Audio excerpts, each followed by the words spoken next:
it's just to fuck with Beagler because, you know, he designs the effects and I say what's going to happen and then he has to build it. And when we first talked about the face rip thing, I showed him with a Britney Spears doll and a Gene Simmons action figure running after her, and I shot the whole thing in my apartment with a video camera, and I'm like, this is how we're gonna do it. And he's like, well, you're gonna need CG, otherwise you're gonna have to cut. I'm like, no, we're not gonna cut. She's gonna run at the camera's gonna spin around, and he's gonna rip her face off, and everyone was like, how the fuck? I'm like, okay, watch the Britney Spears doll. I'm like, and it's all hiding the cut in Gene Simmons' back, and we can do this. That was probably the hardest effect to do because that took just like hours to get it right. And when you have no time and like for anybody who's ever worked on a film before, you know how critical like the focus is and stuff. And on film, it's not like a video camera where you know if it was in focus. You have no idea when you shoot it unless your first AC is giving you the thumbs up. And through most of this, the first AC was just sweating and going, I have no idea. But we had to keep going. So we shot this in the summertime, which was the first big mistake that we made. Because the whole movie takes place at night, and we couldn't start till 9 o'clock at night, and then at 5 in the morning, the sun would come up. So the average movie, you shoot 12 hours a day, or 16 if you can afford the overtime. We were actually shooting like 7 hours, because then with lunch taken out of it too. So it's basically like we shot the movie in 14 days. And when you're talking about lighting dudes on fire, and live alligators, and underwater shots, and rain towers, and blood geysers, and it was really tough. So the effects stuff and the stunts were all rehearsed for so long before we shot, so when I was on set I could really focus on the performances and the comedy, because for me that was what was really going to be different about this was what if somebody made one of those 80s slasher movies and actually gave a fuck about who they cast in it, because a lot of times we didn't get that in the 80s. It was like, will she show her tits? Fine, she's hired. So we actually found girls that would do that and they were funny. Victor Kiley's house burning down is 3 different locations. This is a good one. We built the house in the woods, and then the fire marshal showed up, and he said, well, there's one branch of an oak tree over this. You can't light a fire here. I'm like, well, can't we just cut the branch? He's like, oh, no, you can't do that. You can't light the fire here. So what do? He's like, well, you got to move it. So we sawed off the front of the house, and we moved it. This is the day before we started shooting, so that was the first thing that we shot. We moved it to a parking lot, and we set everything set up just within, like, if you look to the left or the right of the camera, there's nothing. It's just a parking lot, and we have all the fake trees and everything. We're like, okay, we can do this. And then another director showed up who was shooting a music video and said, well, I want that parking lot as my base camp, so you have to move. So we had to lift up the house and move it to another parking lot and then light the thing on fire. So when that whole sequence that happens, it's like so many different locations, which is pretty typical for movies. Another instance like that was we couldn't afford to fly Tony Todd to Louisiana. So we had to, this is good. We went to Louisiana, we hired a guy in Louisiana to go take a picture of the front of the voodoo shop. We're like, he's gonna be standing in this store, just get a picture, and we give him the address. He takes a picture of the door, he sends it to us, and we rebuilt the door, basically out of cardboard, and just put it in the woods. So Tony Todd, when he's doing his whole scene, he's standing in the middle of the woods in a cardboard cutout, just being like, oh, blah, blah, blah, doing his thing. So then we get to Louisiana to shoot Joel Moore and Dionne Richmond, and we find out that the dude took a picture of the wrong voodoo shop. He took it to the one next door. He's like, oh, I got the address wrong. So we could never show the front of the voodoo shop. So if you see it again, you'll notice when they walk up, we never show it because we shot the wrong door.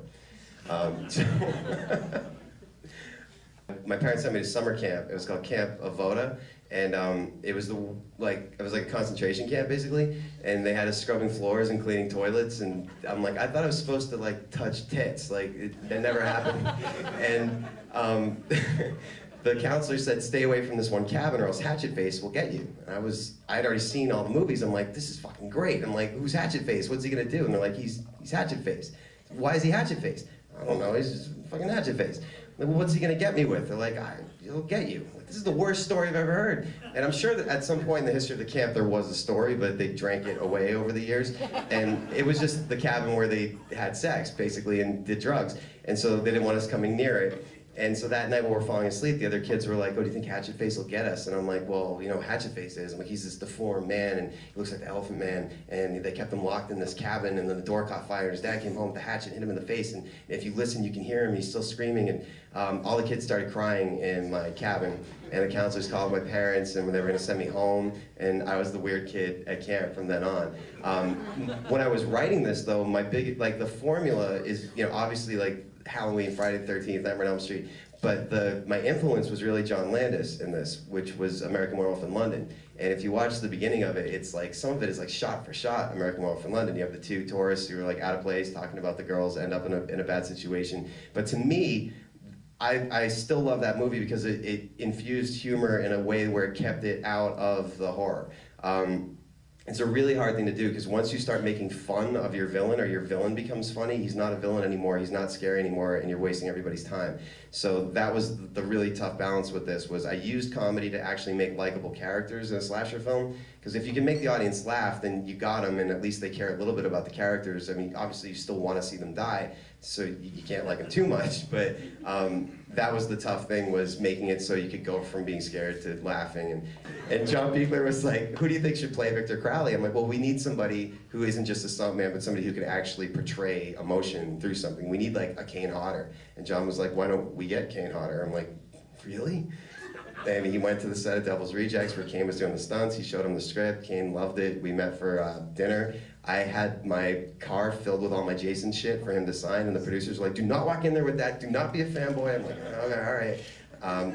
And Kane said yes, and then again, Buechler was shooting another movie with Tony Todd. I showed up on set to ask Buechler a question about my budget. He was like, you know, while you're here, I need somebody to be a dead security guard by Tony Todd's feet. Could you just go lie by his feet? I'm like, fucking great.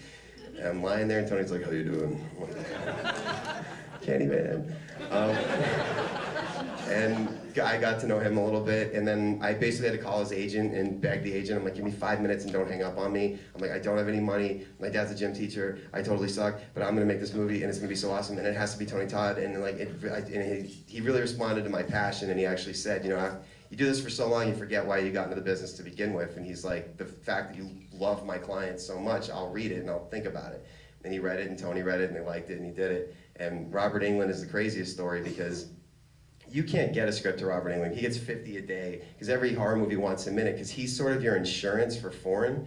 Because if your movie fucking sucks, you can still throw his face on the cover and it'll sell on DVD and foreign, you get your money back.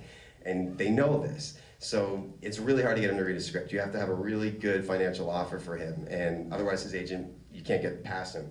So I went to the Masters of Horror kickoff party, and Robert Englund was there, and he said, oh, everyone was running up to him, they're handing him business cards and pitching him things, and it was, you could tell how annoyed he was getting. And my friends were like, why don't you go say something? I'm like, I'm not gonna do it. And he comes up to me, he taps me on the shoulder, and he says, where'd you get that shirt? And I'm wearing this vintage Marilyn Manson shirt that said Suicide King on the back, which his business partner had produced a movie called Suicide Kings. I'm like, oh, it's a Manson shirt. You had to get it on the Mechanical Animals tour in '98. You can't get it anymore. Well, I want it. I'm like, fuck off. And he walked away. And I got online that night on eBay, and I found the shirt, size large, brand new, for like 78 bucks. And I bought it, and I called his agent. I'm like, look, Robert, I met him last night. He admired my shirt. I found it for him. I just want to send it to him as a gift. And his agent said, you know, I was standing right there. Why didn't you just say who you were?